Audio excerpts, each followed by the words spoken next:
Good morning, everyone from Ohio, where it is morning. Welcome to this edition of the Two World Podcast, where today we are going to talk about an episode from the 1990s TV show called Northern Exposure.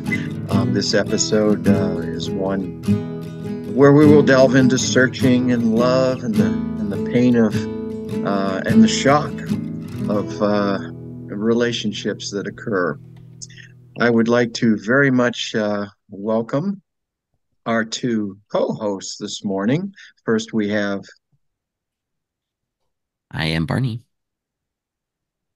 Ann, I am Jacob. and I am Ken, and I truly hope you will find enjoyment in what we have to offer this morning.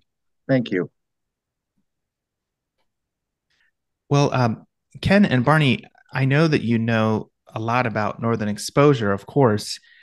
And as I was doing a little bit of research about this episode for today, I didn't realize how celebrated of an episode it is in terms of nominations for writing and awards. And I just was searching online for some trivia about it, and just seemed like it is one of those episodes that is very highly esteemed.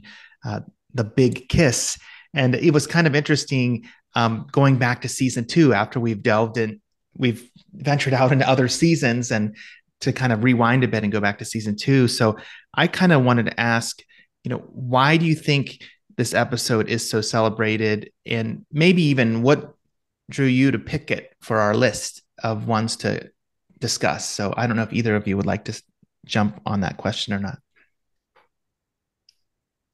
Yeah, I guess I can start off why I decided to choose this one.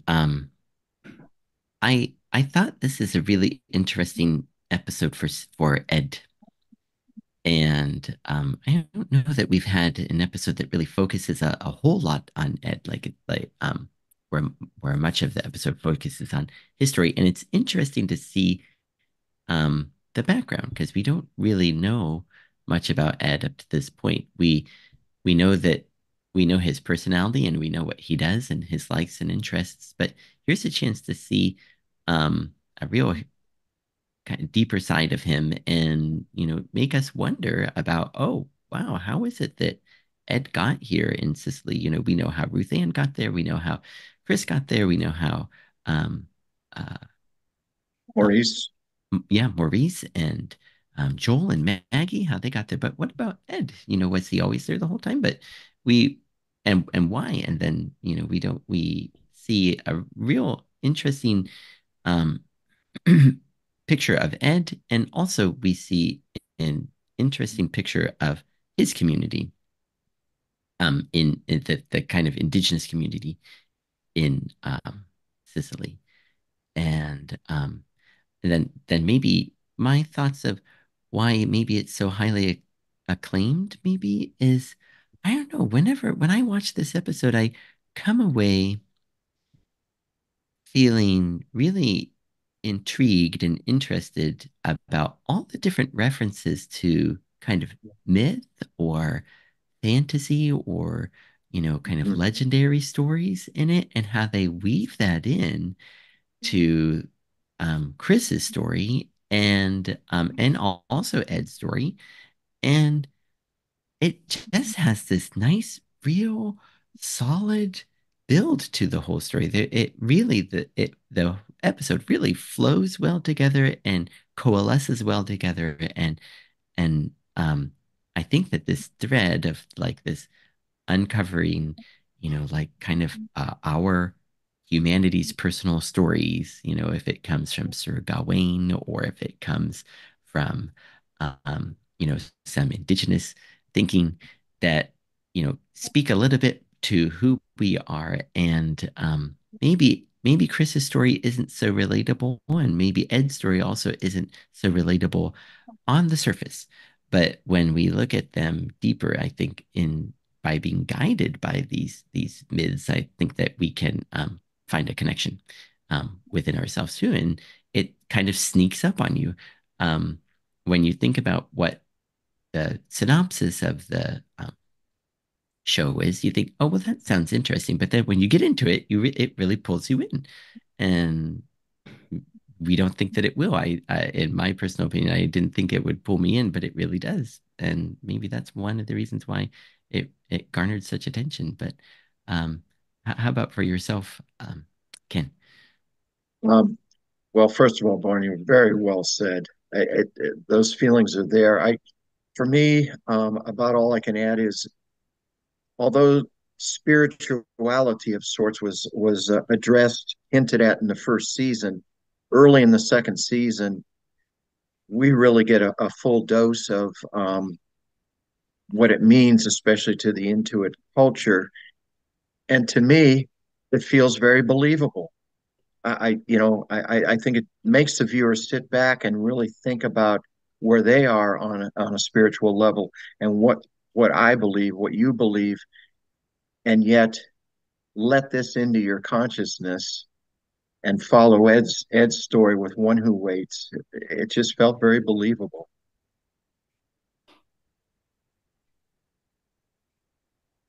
Yeah, when I was thinking of some questions, one question that I almost decided to ask us was, it is one who waits, and I guess after I go through this question, we'll probably have to go through a synopsis of what we're talking about here.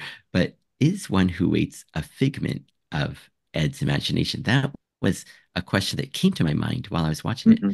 But then in Joel's office, Marilyn says, goodbye, Chief. And I thought, oh wow, okay, it's definitely not Ed. This is the real deal. And like Ken mentioned in our conversation, behind the scenes, it goes a little bit more to show, how blind, quote unquote, blind, white people really can be, as they mentioned in the episode.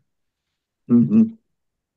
Yeah, because in that office scene, I think it's the same scene, Barney. Joel simply says to Ed that you're deluded, you know, but that Yeah, nicely written clincher from Maryland, yeah, yeah. beautifully, beautifully done. Maybe before we go too much further, before we get carried away, Ken, would you mind giving a little bit of kind of a rundown and outline of how the show actually goes, especially the two main stories that we've touched on briefly, but for people who maybe haven't seen the episode yet or in Sure, a while. sure, great idea. Yeah, the beginning of the show basically, Chris, who is the DJ at the radio station K Bear, um, is visited by an attractive woman who is asking directions. Simple as that. But he is absolutely shocked for some reason, not necessarily just by her physical appearance, but whatever is going on here, and he loses his voice, which is quite a detriment to the job he's attempting to perform. And we can get into some of the bits and pieces that follow that. Ed has become very, very curious, more so than maybe in previous years in his life, about finding his origins, finding his parents, which he does not have knowledge of, and thus the search in this episode for him. And is that enough to get us going, Barney? Something you would Yeah, maybe we add should to that? say, we've already mentioned one who waits a few times. So I love that when he's sleeping and then we hear Ed, wake up, and his spiritual guide, one who waits, who I don't have the information here with me, but that actor is also the actor who played one who waits has had to been in many films and um, TV shows as well. So he was a very well known, native, First Nation actor as well. And I thought his part is just perfect. He really does a great job acting in that show, and I just really enjoyed that. That was another reason why I chose this episode for us. Sure. Yeah, and One Who Waits. Yeah, that actor was terrific. It's not over dramatized. It's Mm. it's there are elements of humor that help lighten the situation. When they're out in nature searching, and and the wind doesn't answer and the water doesn't answer. That could have been a very traumatic and serious moment. And it's almost like a flashback to the movie Apollo 13 when one who waits says, Ed, I think we have a problem here. Lightens the moment. Yeah. Yeah.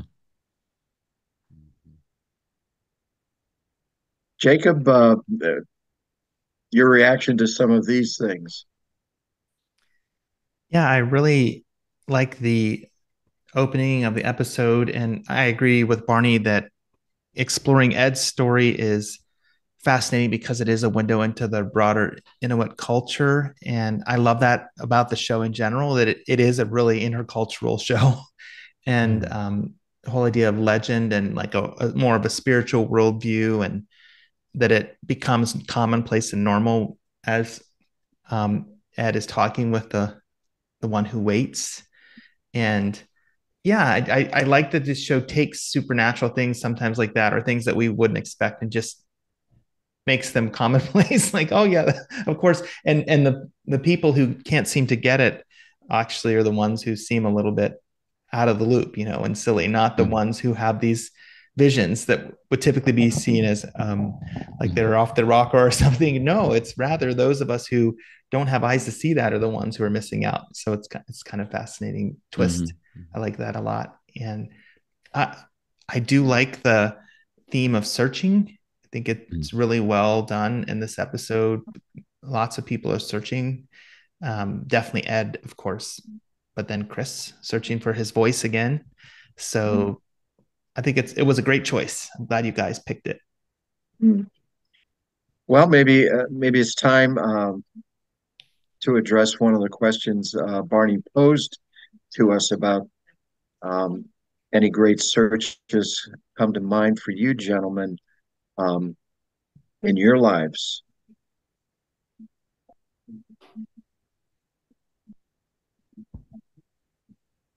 Yeah, I kind of feel like it, I always felt like once I went to Thailand um to on volunteer time with MCC, I kind of felt like that was kind of a start of a search for me. Um and it felt for some reason like I was more at home or more at peace living in an Asian culture, but I just wasn't sure which one. And so I had the chance to spend time in Hong Kong and also Macau, and then finally in Japan. And I kind of felt like maybe this was a search for my belonging in a way that I felt more at peace than necessarily in the way that the culture where I grew up was structured. And yeah, I really did feel when I was going through it that this was some kind of search or some kind of journey, like trying to find um, a little bit more about myself and kind of trying to find a place, a place to belong, the kind of the right place where I fit in best. And I think that finally maybe I've completed that search for the time being, but it really did feel like there was some real importance to what I was going through. And yeah, I'm very thankful for one, for my older brother Jay having done the same MCC program when he went to Paraguay to kind of set a precedence, and of course for my parents, um, suggesting that I do it, and the people at Western Midnight for supporting me to get there, and that it worked out with my education at Goshen, that they accepted that plan too as part of the alternate to the study service term that they usually require people to take, that they accepted my time with MCC in lieu of that. And um so yeah, everything fell into place for me to be able to go on that journey, and I'm really thankful that was able to do that. That's really interesting, Barney. I don't think I've ever heard you explain it quite in that way. I've heard different parts of the story, but I like that you had a kind of clarity about where you were drawn to live at, and that contributed to that. And what a great insight considering where you live now. And so and your family in Japan. And I wonder if Ayako would have any similar reflections in terms of her overlap with you when you were in Thailand, or if that experience for her was helping her realize, I intercultural things are important to me. Maybe I'll even select a spouse from another Right. country. Yeah. Yeah, I wonder too if maybe she felt, um, a little bit limited in her selection of yeah, right, the type of potential companions to be with, and maybe she felt drawn in that way to someone with a different view as well. I do wonder if that was part of her thinking too. Hmm.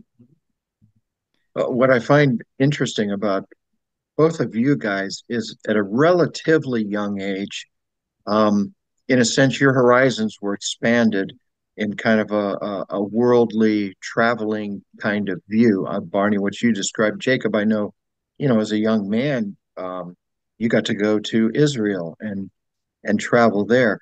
As I grew up, the radius of my experience heading into my 20s was about an hour and a half from home. Mm. It's just a family that we didn't travel. And so I know as I went through my 20s and became married and so on, um, you really, really, really start to think because even, you know, well, teaching and everything else, there wasn't a lot of cultural enhancement. um, I need to see what the rest of this world's about in some way. So camping every year, where we camped in Vermont at a state park, the beach was attached to the campground, and to sit on that beach at any given moment, you could hear three or four different languages because there's Middlebury College and people who stayed around during the summer are going to come to the beach. And it took a lot for me to conjure up courage to walk up to some of these folks and start a conversation and to learn a little bit about their story and where they are from. And but I think that gave me a nice start to um, to learning about the rest of this wide world we live in, kind of culminating in my experience at the OERDC, where in a much more intimate way, especially with the grad students, but not exclusive of the faculty, because we have people from all over the world there, to really feel in touch with their cultural experiences and how they grew up and how they view um, America as well. So, but it took me a while. I grew up very safe, no doubt about that. But the danger in growing up very safe is that stepping out, and that was a difficult thing. Hmm. That's interesting. I think each of us is kind of drawn to a little bit different type of story when it comes to searching. The one that jumps out to me first is actually related to my journey of grief. After my parents passed away, my Mm, dad in 2012 and my mom in 2014. And so it felt like a new era for me without them. And I was searching for some kind of answer or comfort or clarity about how I was going to navigate that new season without them. And I remember going home to visit where I had grown up and the house that I had lived in with my family multiple times and finding so much comfort in the presence of the friends of my parents who still lived there and my childhood friend and his family. And I was finding, I was, in a sense, getting my grounding and finding a way to have a sense of family and with the absence of my parents. But then I remember there were a couple of visits we went when nobody was available to connect. And so we ended up staying one time in the house when it was empty, just the empty house. And, it was really stark. And it kind of made me think, okay, what am I looking for here in this place? Like a place is only a place with the sense of home because of the people. And when the people aren't there, you can enjoy the memories, but it can't take you to the same emotional experience of feeling at home. And so I think, then it started to shift for me and I started to kind of be able to let go of some of the grief and realize my parents are still with me and I'm still connected to them through my faith, through Jesus, through the spiritual connection, Mhm. but also like through all the stories and the memories, and just have a real sense of their presence with me. And so then visiting the physical place wasn't quite as crucial. And I was sharing with Barney recently, one of my childhood friends, he lost his father, and his mom was reading through this book about grief, and she came upon this idea where it was saying that when we lose someone, we go on this long search for them. And when we kind of come to the end of that and kind of start over and come back to ourselves, we realize that they were with us all along. Mm, And I guess maybe that would be my conclusion, that was at the result or end of my search for mm, my parents, that they were with me all along, and that I just had to go through the steps of visiting the places to realize that. So, Well, mhm. I think Chris in the morning would affirm your idea of the place is Mm, just the place. I it was near the end of the program, I think, when he said, Voltaire says music is the pathway to the heart, speech is that connector, is that pathway to how do you put it? To other people, to connecting with mm, other mhm, people, which mm, sounded like it was an important thing you needed perhaps at that time, as opposed to just mm, being at the place. Wow, that's mm. that's a poignant story, Jacob. mm, mhm. Thank you. Yes. Well, when you were hearing our different responses to the question, are there any connections that came up with the show or characters in the show or parts of the story that you'd like to highlight? Mm.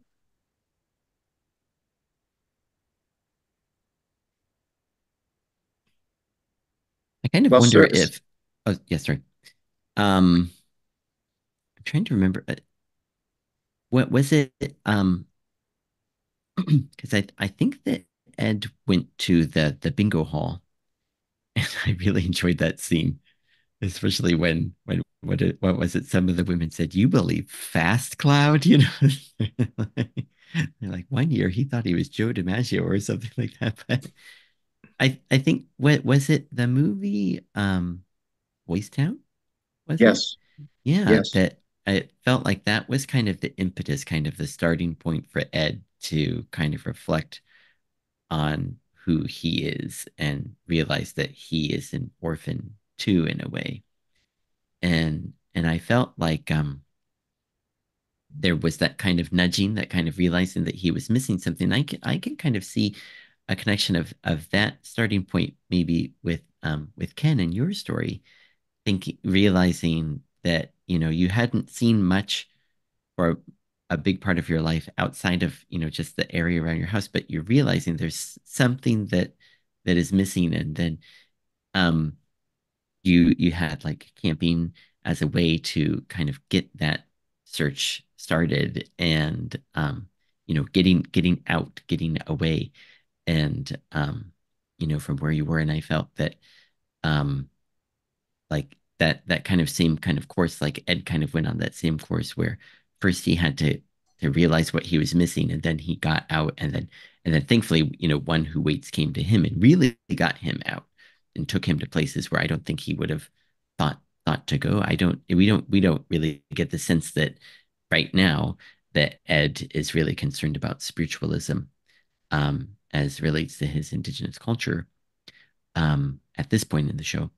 But so I don't think he would have thought, I don't think he knew what to do, even after talking with everyone at the bingo hall. The only thing they agreed on was his dad's last name, as everyone says together, Smith, you know, at the same time. And then but it felt like I didn't hear this part in your story, but it felt like you weren't necessarily camping alone, right? You were maybe Right. someone was kind of leading you in that way to get into camping, and we kind of see one who waits guiding Ed at the same time, I wonder.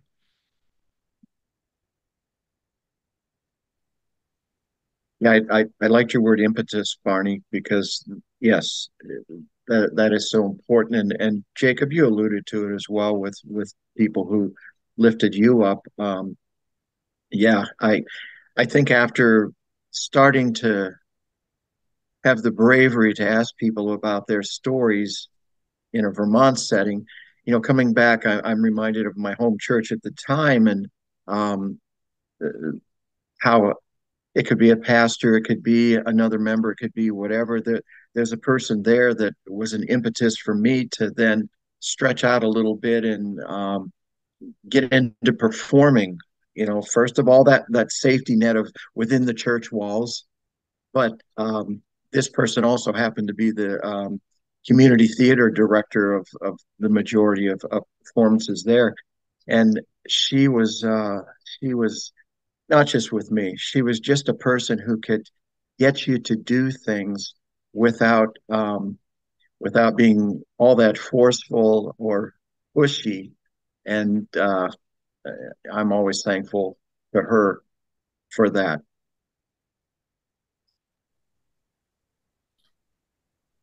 Yeah, those are good connections. Thank you both for sharing.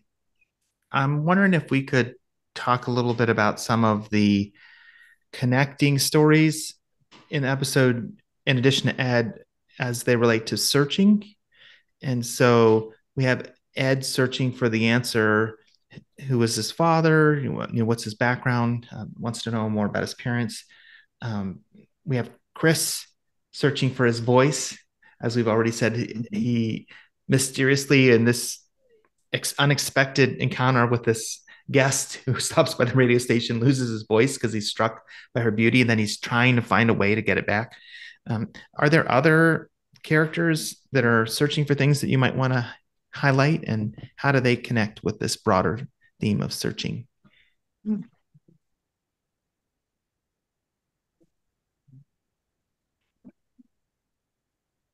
I feel like Maggie, in a way, is trying to, she's searching, I think, to, I think she's searching her feelings for Joel. So we still are early on in the show. And, it just kind of, I don't know if it's by default or whatnot, but, Maggie is tagged as the most beautiful woman, um, in town. Interesting that it wasn't Shelley, but, I I love how everyone's story, right away, one who waits nails it, his voice was stolen by beauty. That's a time old, problem. We've all been there, kind of from one who waits point of view. And then Maurice backs that up with his story of Sir Gawain losing his courage. And and they both, I love how they both, the solution is the same. Um, one who waits puts it more delicately. He has to capture her spirit, but Yeah. but then Ed translates that for us, in a more um, you know, um, clearer terms. But then Maggie understands what she needs to do in some sense to help Chris get his voice back. But we see her um, searching for how does she feel about Joel, and in the one way she's taken in by Chris, when she doesn't know what's going on. And then when she realizes what's going on, it becomes kind of motivation for her. She's, thinking that Joel is so smug, and there he is. And, she's not going to let him have the satisfaction of, whatever. And so this is very all comical and fun to see. But then she realizes that, she comes to the point where she says to Chris, she's sorry, she just can't go through with it.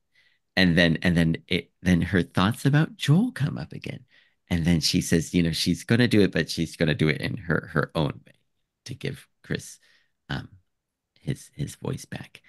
And then in a way, we also see Joel searching his feelings about Maggie while he's outside with Maurice, wondering what's going on inside the house, And then it's fun to see these two who um have a lot of conflict between them, on a normal day. But then when they're wondering what the other one is thinking, we see them searching about their feelings about that person. And then we see that they really do have feelings for one another, but sadly or not, depending on how you look at how the story, the whole series itself goes, they rarely admit these feelings to one another and really rarely do anything about it. But I'm not sure. Yeah, Did you? Mhm. I think in totality, Maggie is truly, without revealing the whole rest of the series, Maggie is always searching. I think when you learn a little bit about how she was brought up, you get the feeling she's meant to feel inadequate at times, and so she really stepped out to Alaska, to search for what might be an answer. But the entire series, Joel is a searcher as well, certainly. And again, as the series progresses, his search becomes more pronounced. Just a huge, huge part of how the series culminates. Um, I do love the interconnectedness with One Who Waits, being that impetus, not only for Ed, but he is the first one to tell Chris what needs to be done. And I loved how they brought Maurice into that subplot as well, telling the story of Lancelot and all of that, how he lost his courage and was able to regain it. There's how you get awards in Mhm. writing and yeah. Mhm. Mhm. Yeah. Yeah, I think that that's interesting because when they were telling the story, I feel like it got interrupted before it was explained that Lancelot regained his voice. And I think what was the person, if I'm remembering this right, were they kind of frustrated, like, well, why are you telling me this bad news, type of, or am I remembering that right? And then no, actually the story ends that he regains, like the reason Mhm. the story was told was actually to be an encouragement. Like it can get better. Um, so Mm-hmm. But Well, I but think of course, Chris was disturbed by Maurice saying a curse. Curse, that's a strong word. A curse was put on him, and then it did turn out okay in the end, by the way. okay. And and in case we forget, Maurice's funniest line in the show: "Good luck on finding your voice soon, Chris, and if not, um, good luck finding a new job."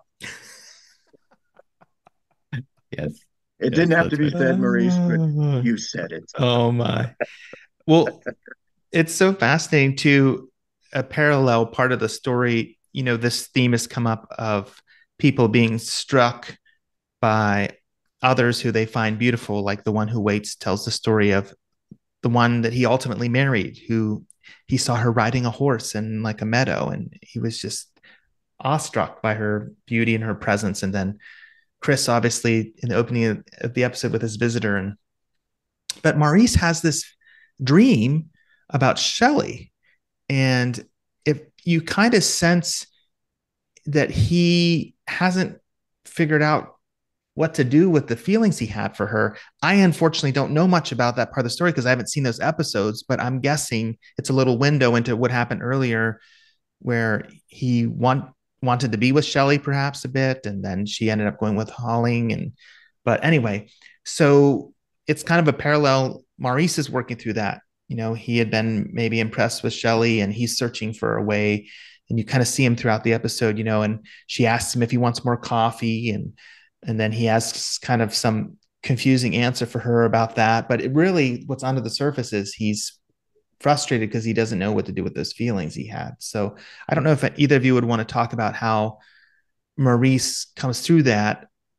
I have a sense of when that moment was that kind of brought relief to it, but I would love to hear what you both think about what brought him relief from that. I can give a little of the background, and Barney, maybe you can enhance. What you're seeing in the dream is, in part, Maurice brought Shelley to Alaska. She was the Northwest Passage Queen, and Maurice saw her in kind of an infatuated way as the girl for him. He brings her to Alaska, and it doesn't work out. She, as you know, Jacob ends up with Halling, and which created in the early part of the series a huge rift between longtime friends Halling and Maurice. So then Maurice is left to, maybe for the first time, address in his mind the issue of infatuation versus true pangs of love. Barney, if you could.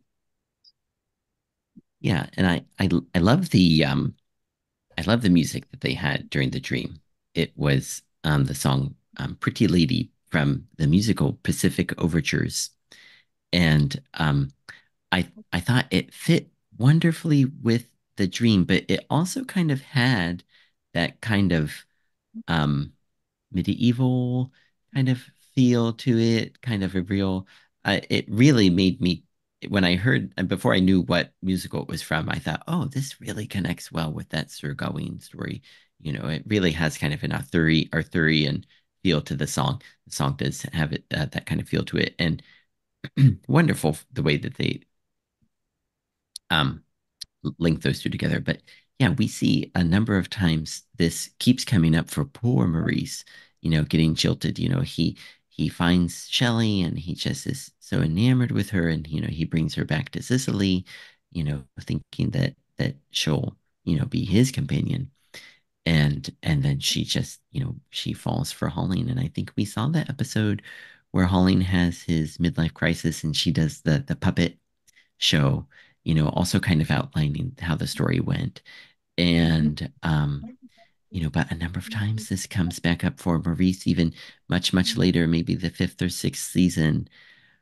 Maurice really has a hard time, um, you know, admitting that maybe Shelley didn't love him or he misremembers. And Shelley kind of gaslights him a bit, you know, not wanting to admit that she really did love him, but um, and then in the end she admits, you know, she reminds him that yes, she really did love him. And we see like how he thought, you know, he's like Jacob and Ken were saying, how he's real conflicted, thinking, well, you know, hearing Chris's story, hearing Holling's story, remembering, you know, Holling had a real bad crick in his neck, and he actually gets that a few times, I think one or two times in different episodes.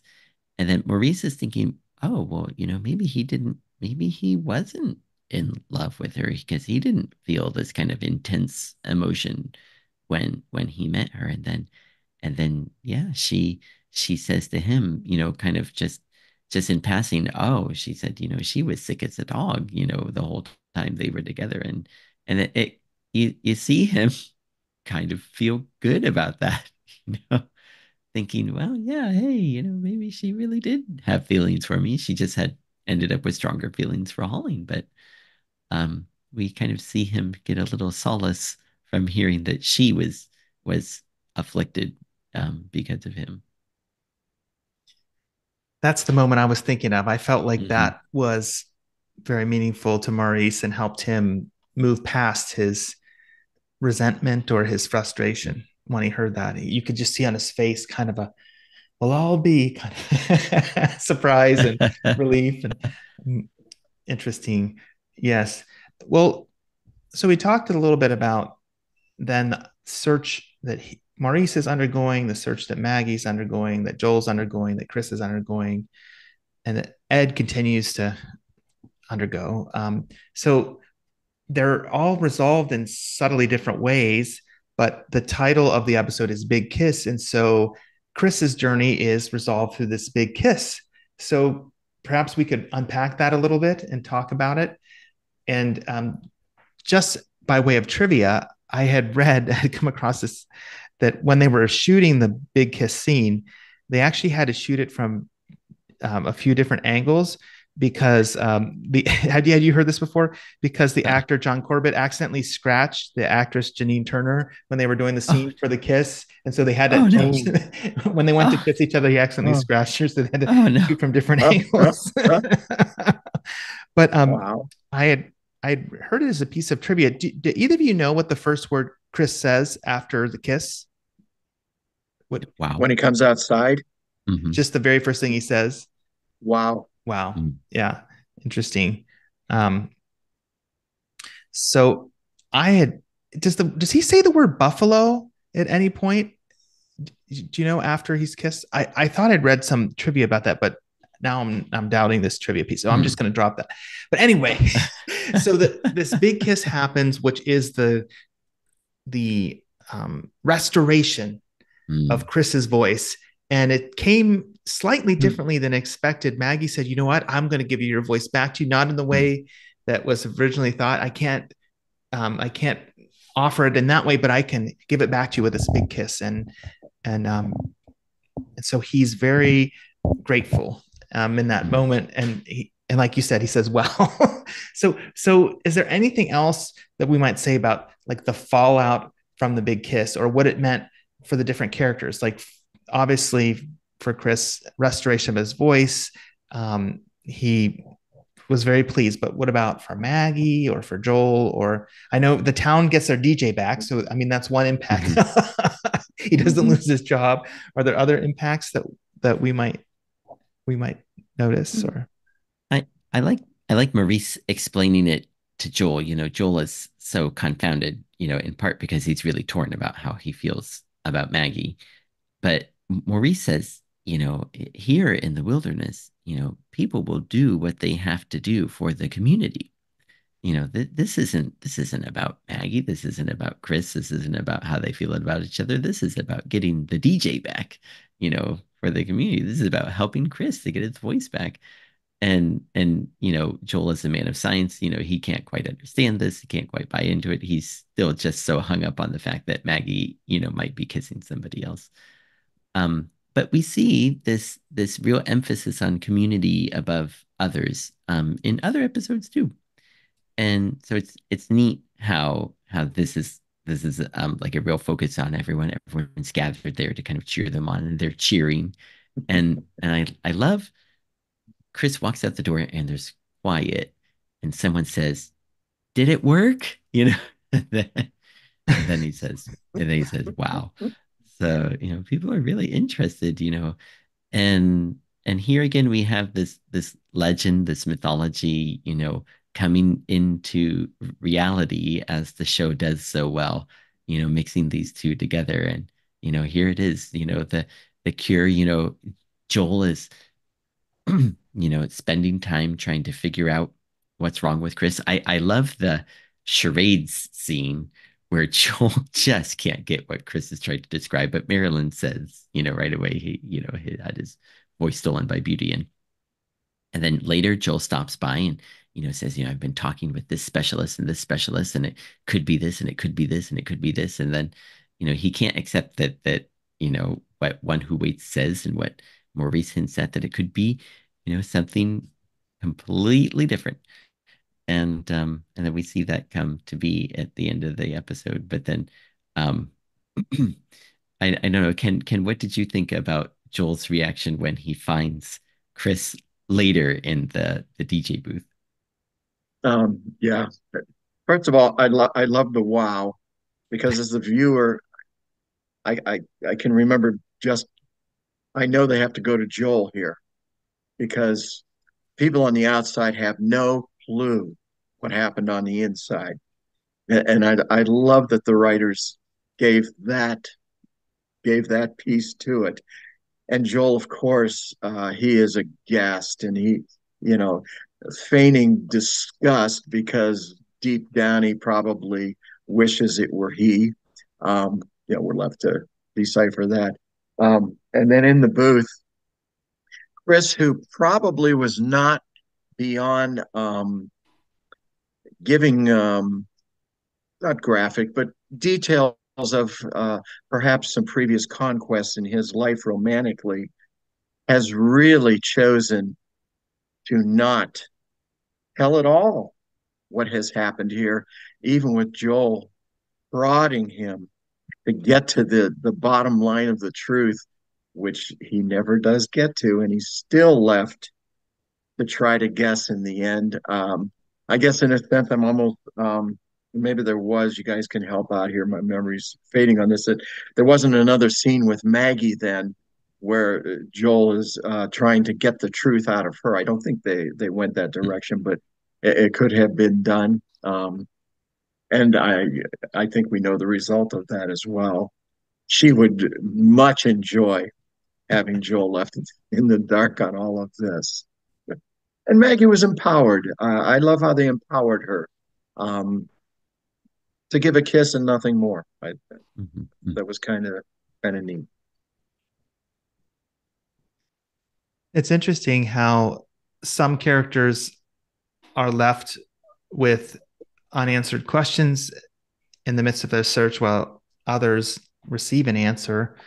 And Ed is kind of in the middle, where he receives enough of an answer to be content without maybe Mhm. the full explanation, or this kind of nagging sense of, is it what we think it seems to be, and it's enough.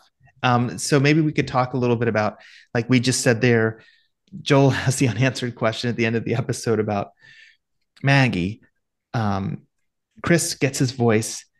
Maurice finds his peace with his feelings about Shelley, but Ed also finds his peace in an interaction he has with somebody on the side of the road trying to get their vehicle working.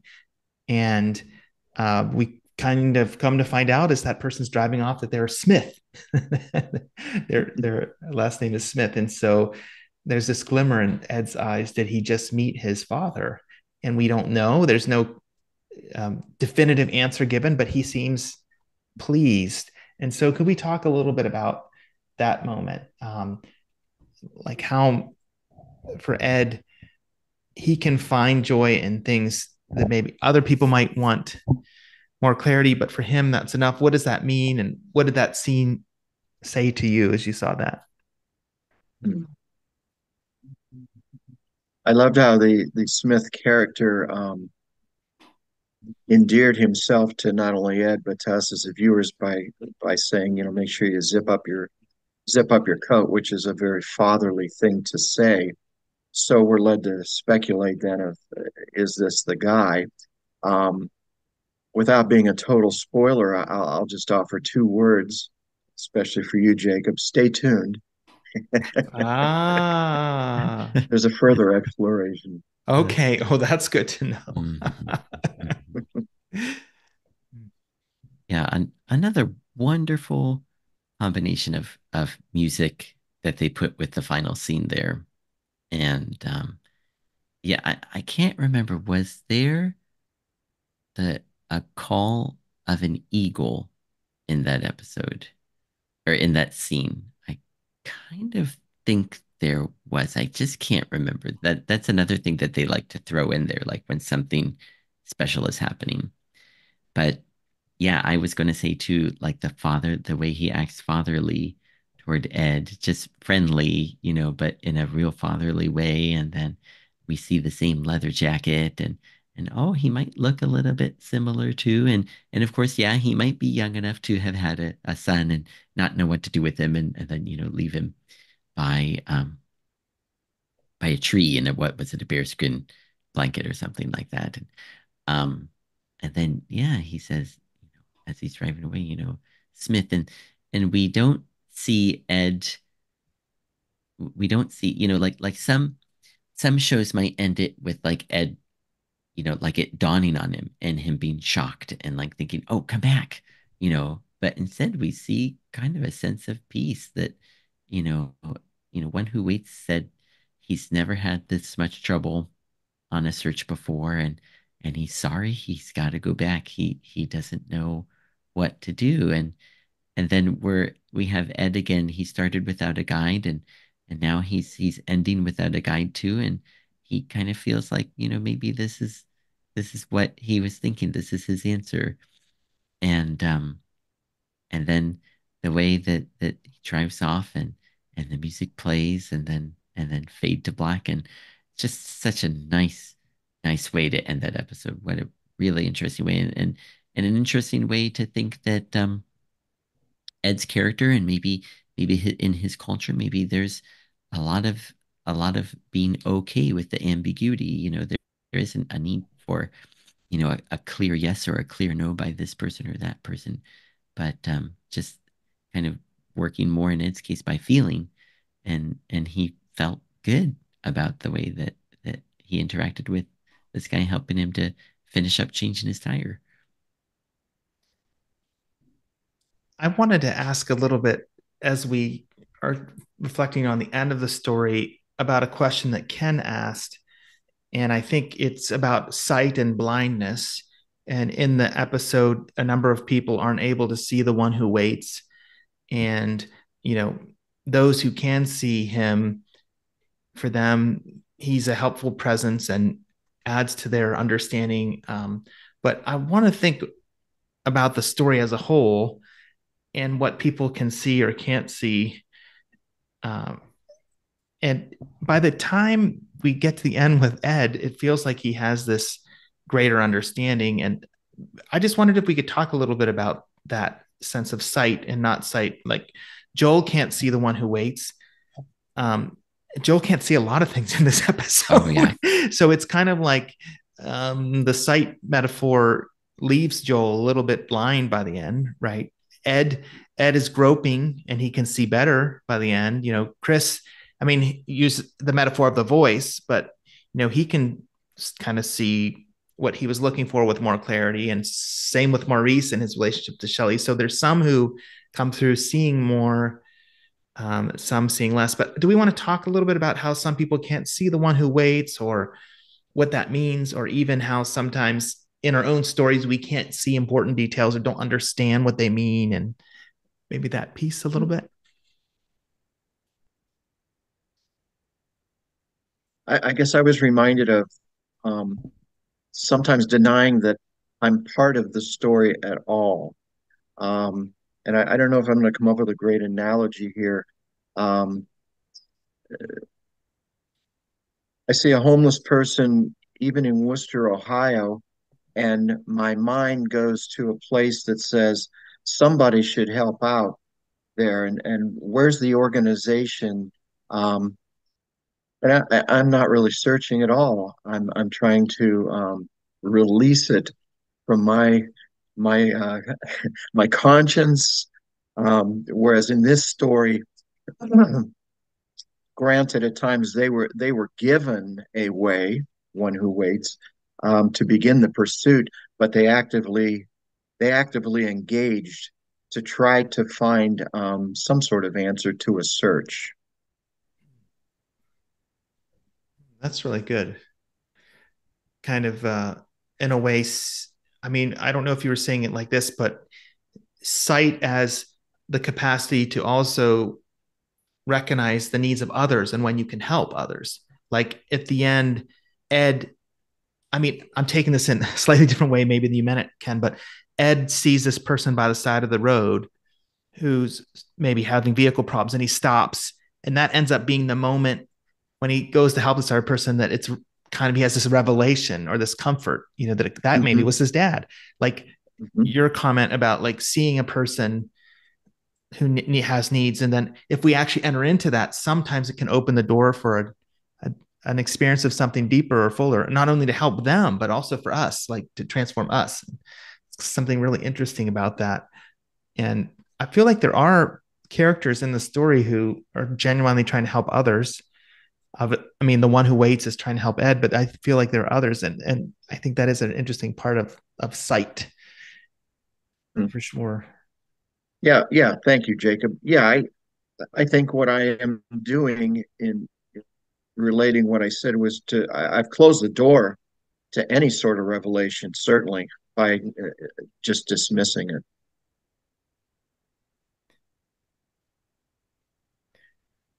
Barney, I was kind of wondering too, did you want to make any connections with the song, the Nat King Cole song, When I Grow Too Old to Dream, that Chris had dedicated to Maggie? And didn't know if you wanted to unpack that a little bit further, or. Yeah.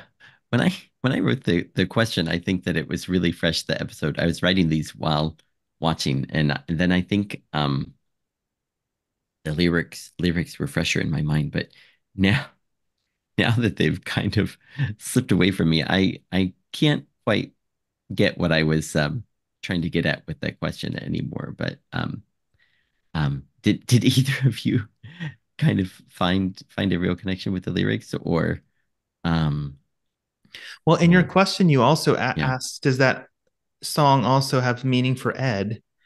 And I don't know, just by the title of the song, I was thinking the capacity to dream, to imagine something different, to dare to even hope for something, is a quality you don't want to lose.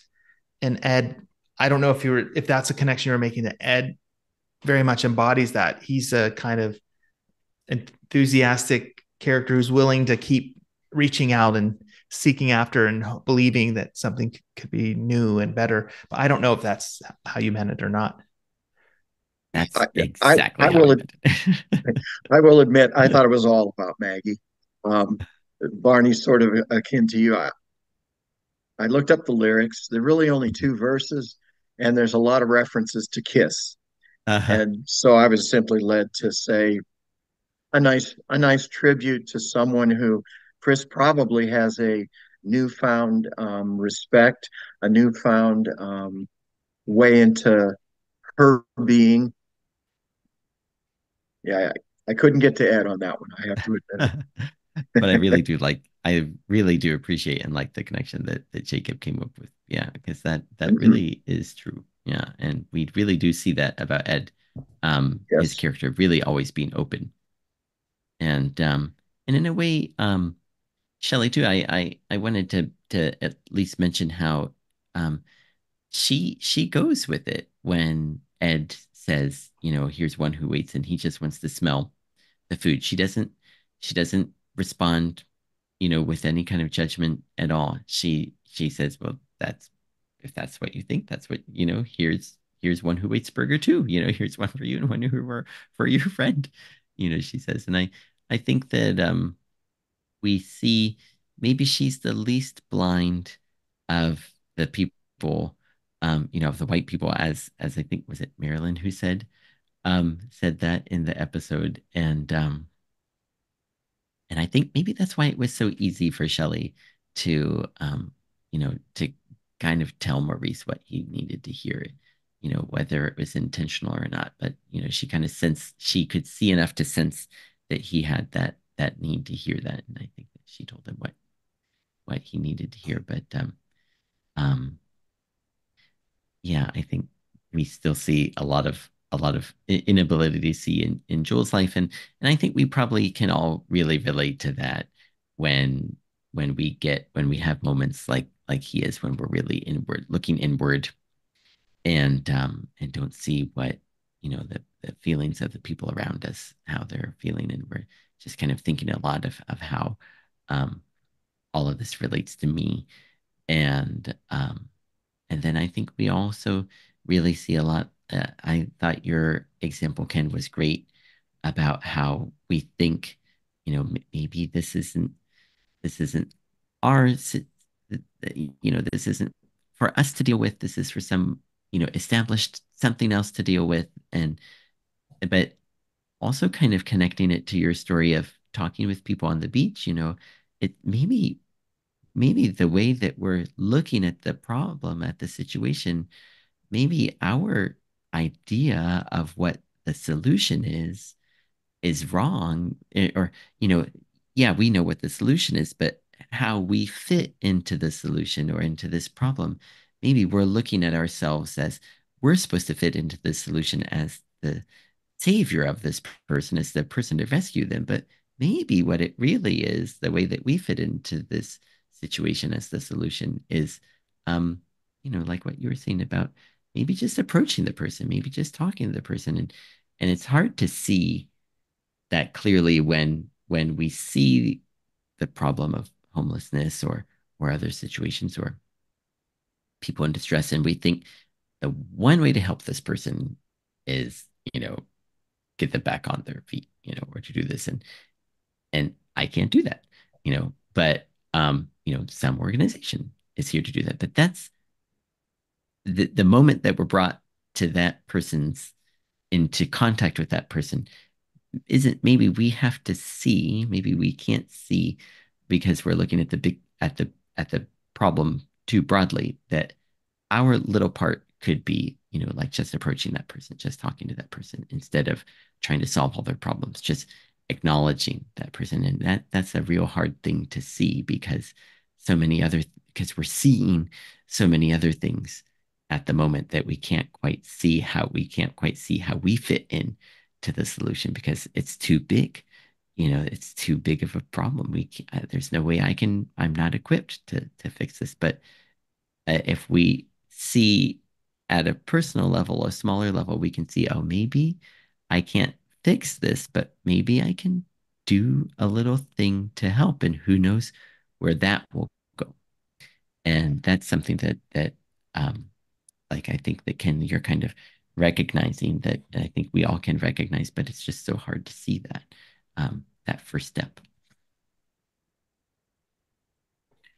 That's really good. Wow. I like that. Indeed. Thank you for sharing that, Barney. It's really insightful. Mm-hmm. It makes me feel like sometimes in life, the problem or the issue is secondary, really just to meeting a person where they are, like as a person or a fellow human being, like, and trying to empathize and just be present. Like various characters in the story have uh, more helpful or less helpful information, but the ones that really make a difference are the ones who are just there to listen to the other and be with them. And that's a good point, Barney. If I'm hearing you right, it's not Mm-hmm. just always about fixing; it's about presence. That's so neat about the one who waits, because that's kind of what he is in the story. He's a presence who never fixes the problem, but just his presence is helpful to Ed. Um, yes. Are there any final comments either of you would like to make before we close our episode? I would just say, in lieu of the last two bits of commentary, very meaningful. I wonder sometimes, as I was relating my beach experience, that would have been years where I was at an age where this program was running first run. And we can't possibly know. But I wonder if somehow subconsciously there was an influential factor in my life, because we would watch these, and I'd go to school the next day, and there were a couple of us, particularly one person who got me to watch this show, where we're discussing it, not in the depth that all of us are in the time frame, because we have the luxury of that. But I can't know, but boy, I sure do remember being given cause for thinking in certain ways that quite possibly I had not done previously. Mm. Mm.